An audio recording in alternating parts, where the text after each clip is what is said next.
Today we're going to talk about solar roadways.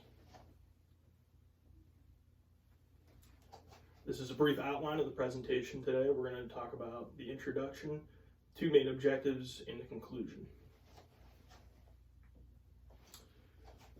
Just to start off here, to highlight the importance and the significance of solar roadways.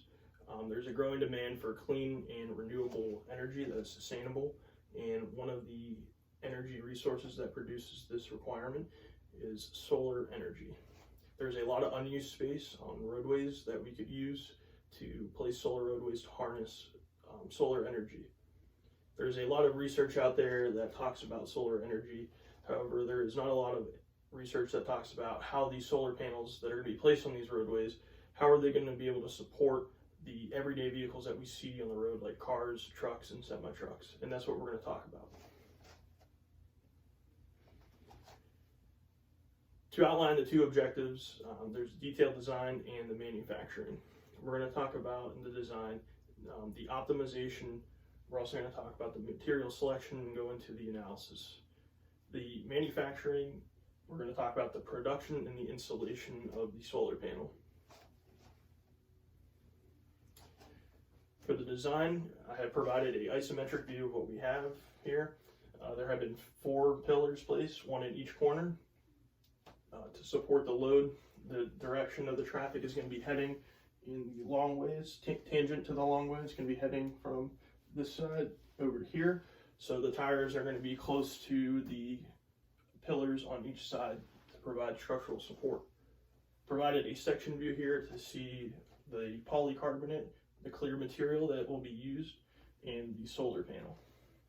When I started off, there was a lot of material out there that I wanted to use to support the structural load of everyday vehicles. There is a list of 5 materials, and the strongest one was polycarbonate, which can withstand a force of 10,000 psi. This one utilizes and provides the requirement of maintaining the production of the solar energy while also providing structural support for the everyday vehicles that we see on roads.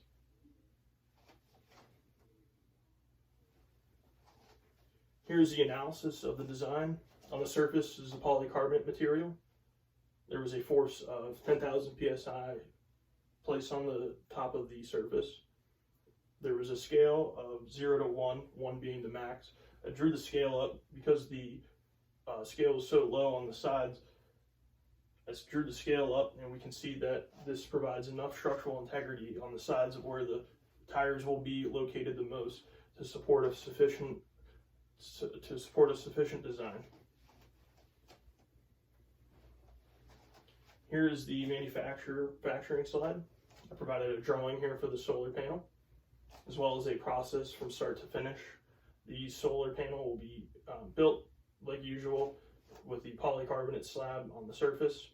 It will be brought to the roadway, tested, and the diagnostics will be ran to determine if the solar panel can be used. The time we needed for one panel to be installed is about 5 minutes. 288 panels can be built and placed in 24 hours. 1 mile of road, solar roadways can be built in about 48 hours.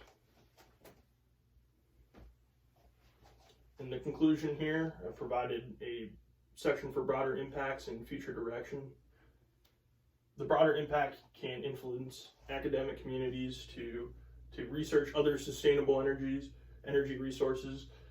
It can have a positive impact on the health of the community. A mass scale of solar roadways can lead to less need on other non-renewable energy, which is not as clean as solar energy.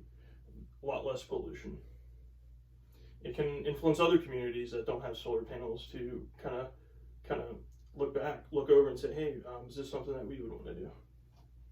The future direction of this research can cover a lot of different areas. One of them being, what would it be like in different weather conditions?